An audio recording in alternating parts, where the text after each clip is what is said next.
kicking back on this summer breeze.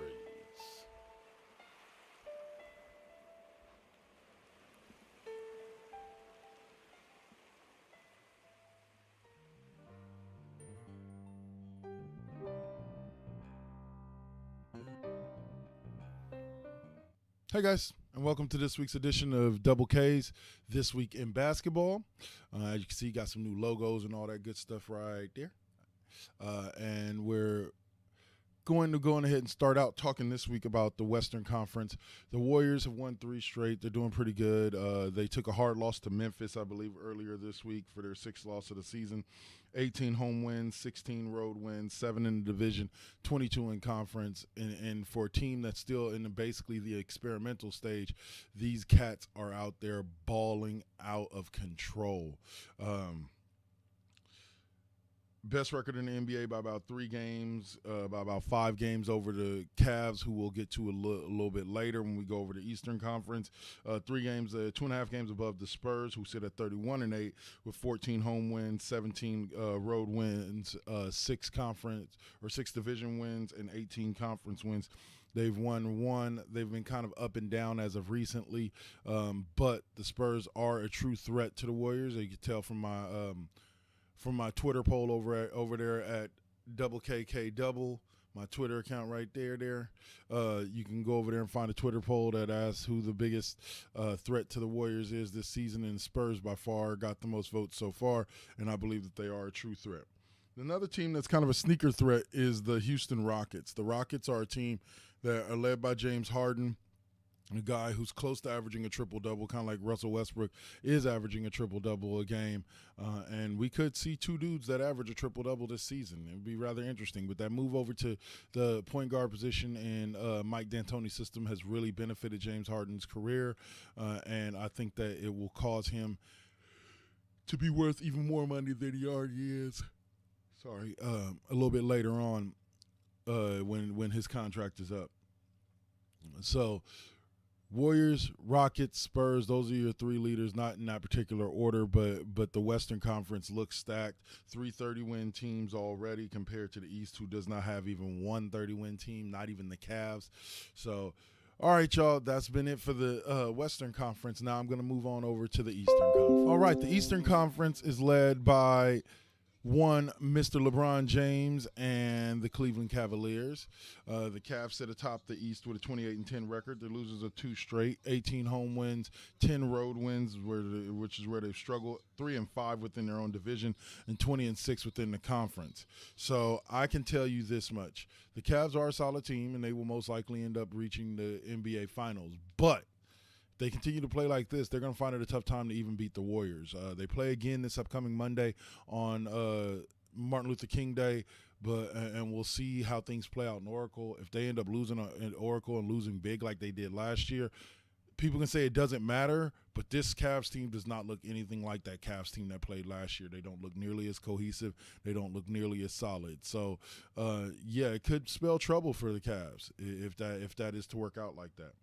The Raptors are right on their heels. 3 games back, 25-13 is their overall record. 13 home wins to 6 losses, 12 road wins to 7 losses, 6-0 in their division, and 14-5 in the conference. I think Toronto's a team that can challenge the Cavs, but at the end of the day, they may push them to 6 or 7 games, but I doubt that they will beat them because the Cavs are just unfortunately a better team and a bad matchup for the Raptors. But this Raptors team is steadily improving. DeMar DeRozan is by far the MVP of this team, with Kyle Lowry a close second. They just moved. Oh no, that was Atlanta that moved Kyle Korver. But with Kyle Korver moving to the Cavs, that could make them just that much better than the Raptors and leave the Raptors kind of sitting at home come NBA Finals time. The Boston Celtics are the sneaker team. This is the team that I think actually has what it takes to beat the Cavs as far as in a 7-game series.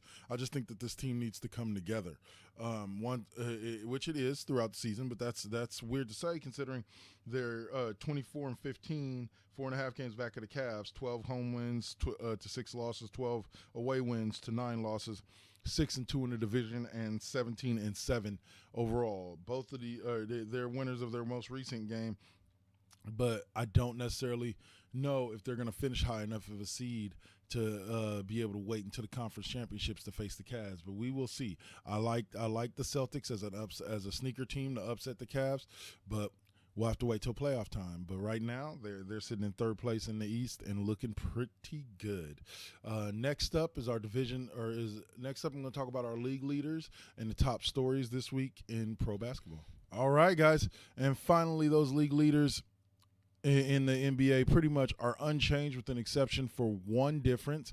Westbrook still leading the league in points per game at 31 a game. Harden still leading the league in assists per game, almost 12 per game. You got Hassan Whiteside, of course, leading the league in rebounds at 14.4 a game. Chris Paul is leading the league in steals per game at 2.29 again, and taking it away from John Wall from last week. And then Rudy Gobert has surpassed Anthony Davis in blocks per game at 2.53 a game. Love Gobert, definitely a defensive presence. This leads us into our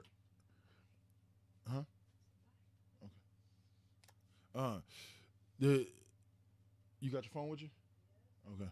We go about Gobert. Sorry about that. Family stuff. This week's top story, Gobert is a beast in the paint. I wish the Warriors had gotten him or been able to trade for him or something like that.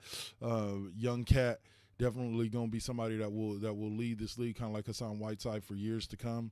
The top stories in the league right now are LeBron, who has voiced a beef with the referees and the way he's being officiated while he's complaining, maybe because the Cavs are currently losing and he's not getting the calls that he thinks he should get. But I don't really care because LeBron is a baby back bitch, like I've said plenty of times before, and he just needs to stop complaining. You're the best player in the world. Work around it. Deal with it, period. Who's the midseason MVP? Russell Westbrook. You can't average a triple-double a game and not be my personal MVP. But James Harden is a close second, followed by LeBron James and then Kevin Durant. But right now, if I had to give it to anybody, I would give it to Russ West. And lastly, vote for the Warriors. Vote all Warriors. Jaja, KD, Draymond Green, Klay Thompson, Steph Curry. Let's make it all Warriors starters for the NBA All-Star game, which won't happen. But, hey, we can hope, right? So that's it for this week. And tune back in next week for This Week in Basketball right here with Double K. Tune in on Sunday for West Coast Bias and next week for Double K's Classroom. Peace.